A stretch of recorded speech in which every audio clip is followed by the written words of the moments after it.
अस्सलाम वालेकुम स्टूडेंट्स, कैसे हैं आप लोग? उम्मीद है आप सब खैरियत से होंगे। आई एम सईदा कामना Nadeem. I am your biology teacher for class 9th. Today we are going to discuss three kingdom classification system. I will also introduce you with the 5 kingdom classification system. Students, हमने अपने पिछले lecture में 2 kingdom classification system पढ़ा। हमने देखा कि organisms को 2 kingdoms में डिवाइड किया गया, जैसे कि किंगडम प्लांटी और किंगडम एनिमेलिया में। स्टूडेंट्स, हमने पढ़ा कि ये क्लासिफिकेशन यानी 2 किंगडम क्लासिफिकेशन सिस्टम ऑर्गेनिजम्स की किस बेस पर थी? उनके मोड ऑफ न्यूट्रिशन की बेस पर और उनकी लोकोमोशन की बेस पर। वो ऑर्गेनिजम्स जो के लोकोमोट यानी मूव नहीं हो सकते थे, उनको किंगडम प्लांटी में रख दिया गया, और वो ऑर्गेनिजम्स जो के मूव कर सकते थे, उनको किंगडम एनिमेलिया में रख दिया गया। साथ ही साथ अगर हम देखें तो हमने ये भी पढ़ा था कि ऑटोट्रॉफ्स यानी वो ऑर्गेनिजम्स जो कि अपना फूड खुद प्रिपेयर कर सकते थे, उनको किंगडम प्लांटी में जगह दी गई, और वो ऑर्गेनिजम्स जो कि अपना फूड खुद प्रिपेयर नहीं कर सकते थे, उनको किंगडम एनिमेलिया में रखा गया। किंगडम प्लांटी में बैक्टीरिया, फंजाई और एल्गी को भी जगह दी गई। लेकिन इन तीनों ऑर्गेनिजम्स की कैरेक्टरिस्टिक्स कहीं ना कहीं प्लांट से डिफरेंट थी। साथ ही साथ हमने कुछ और भी ड्रॉबैक्स देखे इस सिस्टम में, और वो क्या थे कि ऐसे ऑर्गेनिजम्स जिनके पास एनिमल्स और प्लांट्स दोनों की कैरेक्टरिस्टिक्स या खसूसियात पाई जाती थी, उनको सही से डिफरेंशिएट या क्लासिफाई नहीं किया गया, या उनकी क्लासिफिकेशन क्लियर नहीं थी। ना तो ऐसे ऑर्गेनिजम्स किंगडम प्लांटी में जगह पा सकते थे और ना ही किंगडम एनिमेलिया में रह सकते थे। इसलिए साइंटिस्ट ने यह सोचा कि ऐसे ऑर्गेनिजम्स के लिए किंगडम प्लांटी और किंगडम एनिमेलिया दोनों ही सूटेबल नहीं है। और एक और जो ड्रॉबैक देखा गया वो ये था कि ऑर्गेनिजम्स को प्रोकैरियोट्स और यूकैरियोट्स के लिहाज से डिफरेंशिएट नहीं किया गया था। मतलब प्रोकैरियोटिक ऑर्गेनिजम्स प्लांटी किंगडम में मौजूद थे, जबकि प्लांट्स यूकैरियोट्स होते हैं और बैक्टीरिया प्रोकैरियोट्स होते हैं। इसी तरह फंजाई जो कि यूकैरियोट्स है, वो किंगडम प्लांटी में मौजूद था, मगर वो हेटेरोट्रॉफ है, यानी अपना फूड खुद प्रिपेयर नहीं कर सकता, मगर वो प्लांट्स के साथ यानी ऑटोट्रॉफ्स के साथ प्रेजेंट था। इसलिए कुछ साइंटिस्ट का ख्याल ये था कि 2 किंगडम क्लासिफिकेशन सिस्टम एक्सेप्टेबल नहीं है उनके लिए। इसलिए उन्होंने 2 किंगडम क्लासिफिकेशन सिस्टम को रिजेक्ट किया, और 1866 में अर्नेस्ट हैकल ने एक और किंगडम इंट्रोड्यूस कराया जिसका नाम था प्रोटिस्टा, और ये जो सिस्टम बना इसको नाम दिया गया 3 किंगडम क्लासिफिकेशन सिस्टम, क्योंकि अब हमारे पास आ गए थे 3 किंगडम्स, मतलब किंगडम प्लांटी, किंगडम एनिमेलिया और किंगडम प्रोटिस्टा। किंगडम प्रोटिस्टा ने वो ऑब्जेक्शन दूर कर दिया, यानी वो एतराज दूर कर दिया जो कि यूग्लिना पे था, कि यूग्लिना ऐसा ऑर्गेनिज्म है जो कि ना तो प्लांट्स की तरह है और ना ही एनिमल की तरह है कंप्लीटली, बल्कि कुछ कैरेक्टरिस्टिक्स इसकी प्लांट्स की जैसी हैं और कुछ कैरेक्टरिस्टिक्स इसकी एनिमल्स की जैसी हैं। इसलिए हम यूग्लिना जैसे ऑर्गेनिज्म जिसमें प्लांट्स और एनिमल्स की कुछ कुछ खसूसियात पाई जाएं, तो हम ऐसे ऑर्गेनिजम्स को एक नए किंगडम में रखते हैं, और हम इन ऑर्गेनिजम्स को प्लांट्स और एनिमल्स के अंदर जगह नहीं दे सकते। तो इसलिए अर्नेस्ट हैकल ने एक और किंगडम इंट्रोड्यूस कराया जिसमें यूग्लिना जैसे ऑर्गेनिजम्स रखे गए, जिनमें प्लांट्स और एनिमल्स दोनों जैसी खसूसियात पाई जाती थी। जैसे हमने पढ़ा था कि यूग्लिना में प्लांट्स की कौन कौन सी कैरेक्टरिस्टिक मौजूद हैं, तो वो क्या थी? लाइट की मौजूदगी में यूग्लिना अपना खुद फूड प्रिपेयर कर सकता है क्योंकि इसके अंदर मौजूद होता है क्लोरोफिल। लेकिन डार्कनेस में ये हेटेरोट्रॉफ्स है, यानी हेटेरोट्रॉफिक है, मतलब ये अपना फूड खुद प्रिपेयर नहीं कर सकता। इसी तरह अगर हम देखें कि इसमें एनिमल की जैसी कौन सी कैरेक्टरिस्टिक्स थी, तो वो ये थी कि जैसे एनिमल्स के सेल्स में सेल वॉल प्रेजेंट नहीं होती, तो यूग्लिना में भी सेल वॉल प्रेजेंट नहीं होती। और यूग्लिना एक यूनिसेलुलर ऑर्गेनिज्म है, जबकि किंगडम प्लांटी की अगर हम बात करें या प्लांट्स की बात करें, तो प्लांट्स और एनिमल्स दोनों ही मल्टी सेलुलर ऑर्गेनिजम्स हैं। इसलिए यूग्लिना के लिए एक नया किंगडम आ गया जिसका नाम था किंगडम प्रोटिस्टा।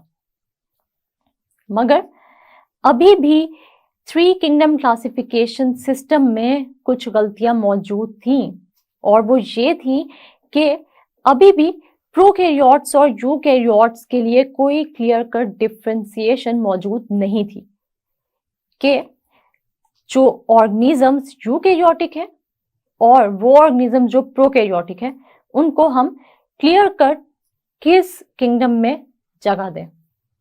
इसलिए ये किंगडम भी ज्यादा देर चलने वाला नहीं था। इसके अलावा हमने ये भी देखा कि मजीद जो इसके अंदर ड्रॉबैक हमें नजर आया 3 किंगडम क्लासिफिकेशन सिस्टम में, वो ये था कि बैक्टीरिया को भी प्लेस कर दिया गया किंगडम प्रोटिस्टा में।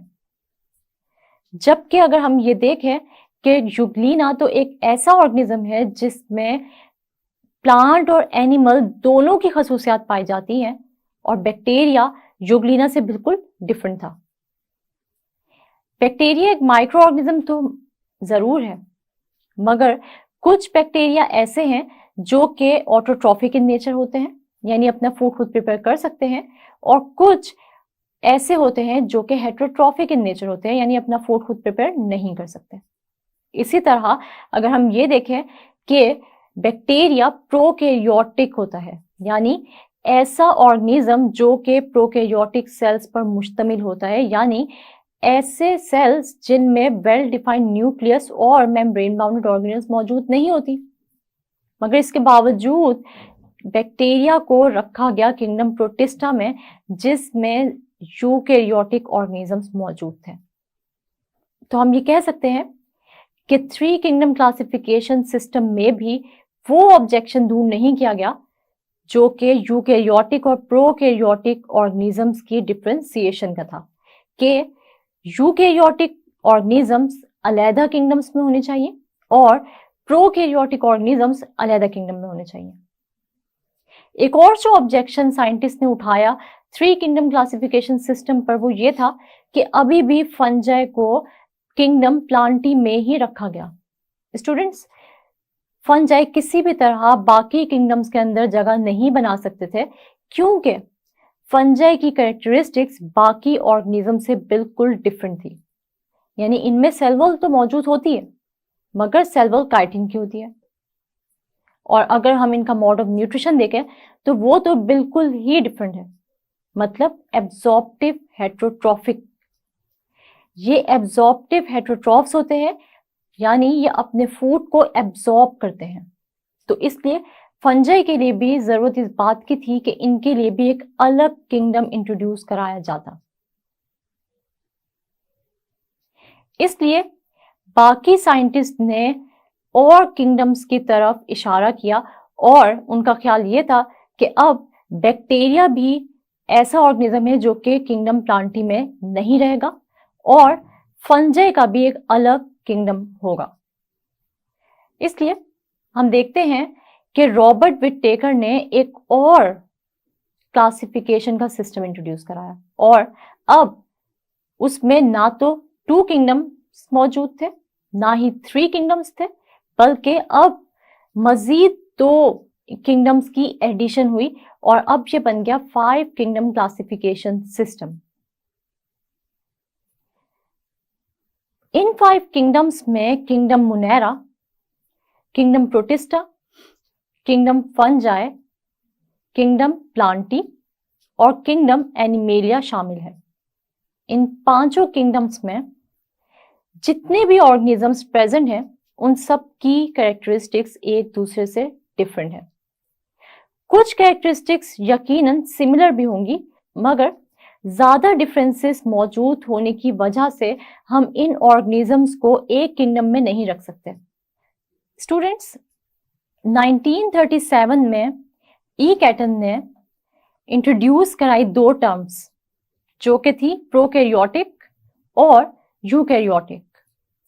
प्रोकैरियोटिक ऐसी टर्म थी जो कि इंट्रोड्यूस कराई गई ऐसे ऑर्गेनिजम्स के लिए जैसे कि बैक्टीरिया, और यूकैरियोटिक में इंक्लूड थे प्लांट्स, एनिमल्स और फंजाई। प्रोकैरियोटिक किस बेस पे इंट्रोड्यूस कराई गई टर्म? वो ऑर्गेनिजम्स जो कि प्रोकैरियोटिक सेल्स पर मुश्तमिल थे, यानी ऐसे ऑर्गेनिजम्स जिनमें वेल डिफाइंड न्यूक्लियस और मेम्ब्रेन बाउंडेड ऑर्गेनेल्स मौजूद नहीं थे।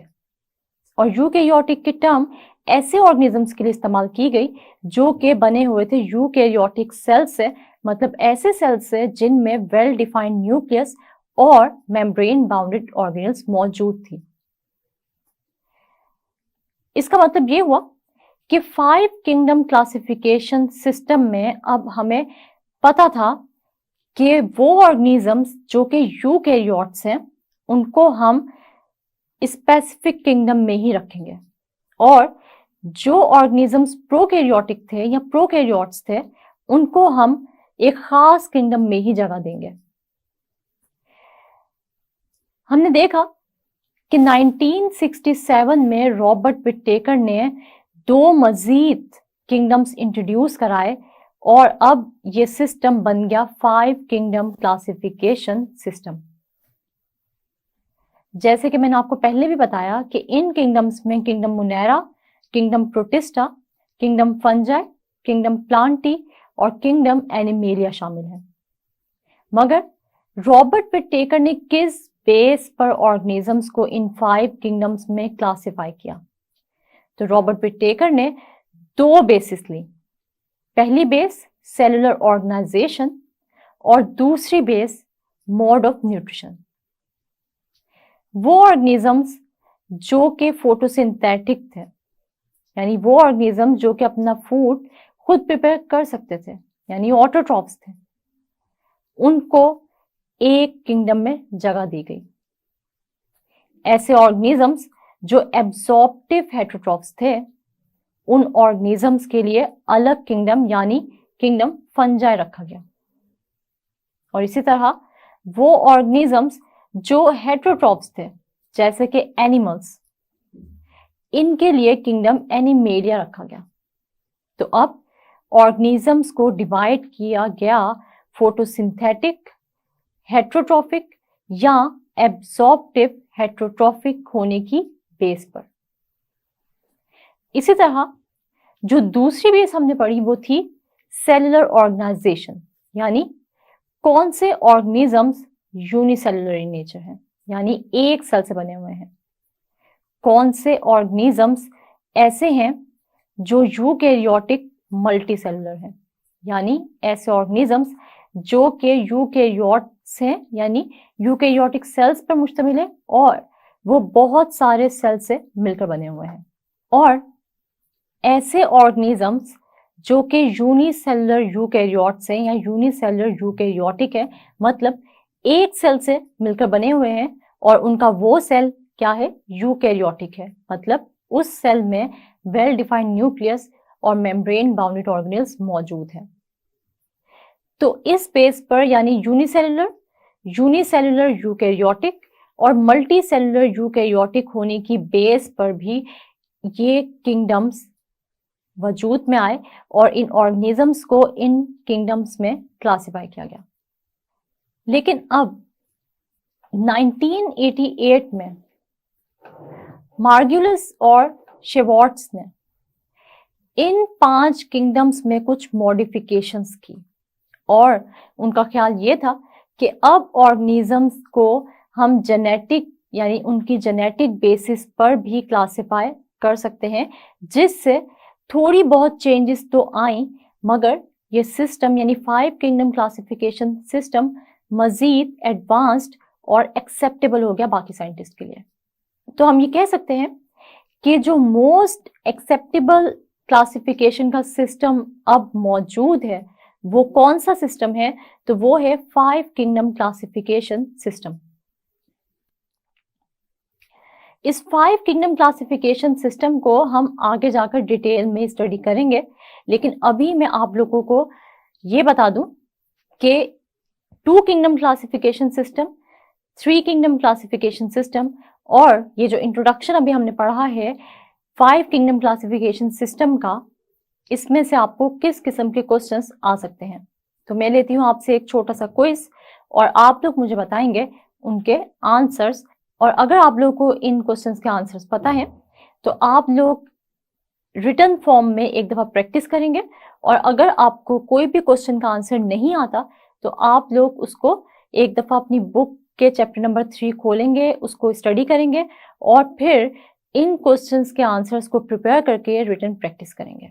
तो सबसे पहला क्वेश्चन ये है कि ऑटोट्रॉफ और हेटेरोट्रॉफ्स में क्या डिफरेंस होता है।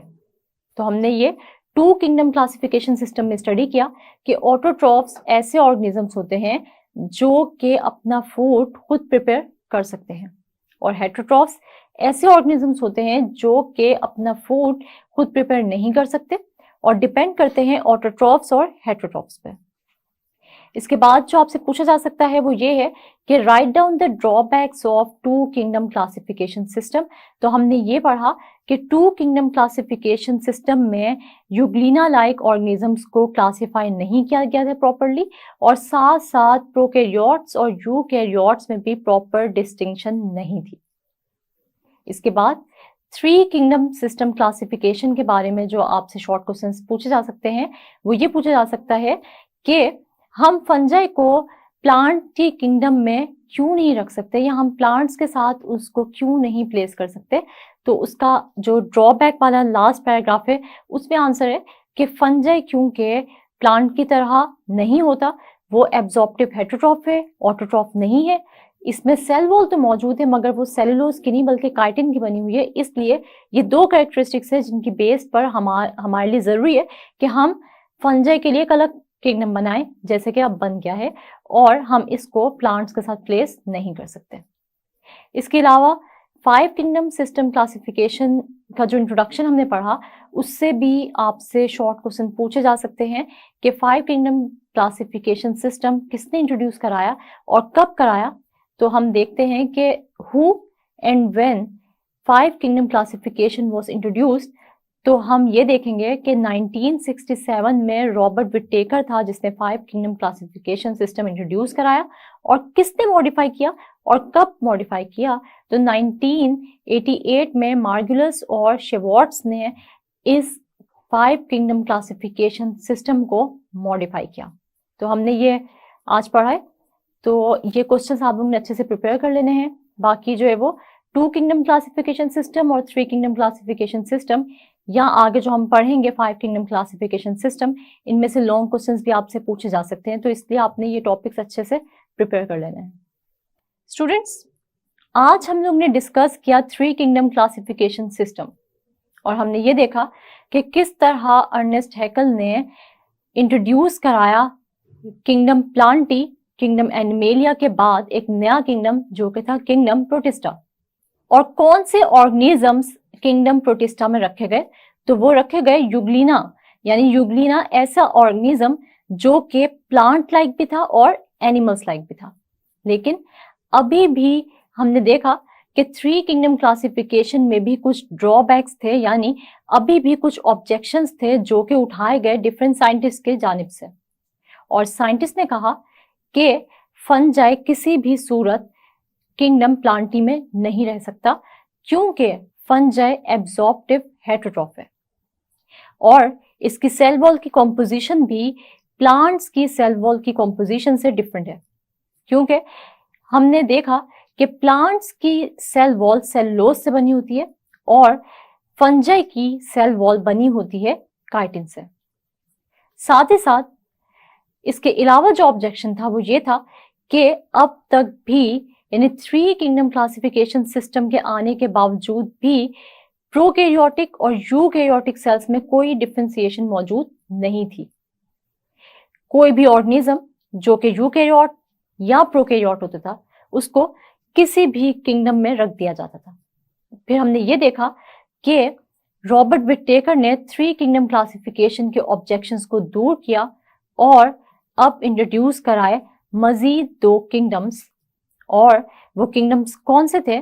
किंगडम फंजाई और किंगडम मुनेरा। और अब ये 5 किंगडम्स कौन से हो गए? Kingdom Monera, kingdom Protista, kingdom Fungi, kingdom Plantae और किंगडम एनिमेलिया। उम्मीद है आप लोगों को आज का लेक्चर अच्छे से समझ आ गया होगा। नेक्स्ट लेक्चर तक के लिए अपना बहुत सारा ख्याल रखिएगा और मुझे दुआओं में याद रखिएगा। तब तक के लिए अल्लाह हाफिज।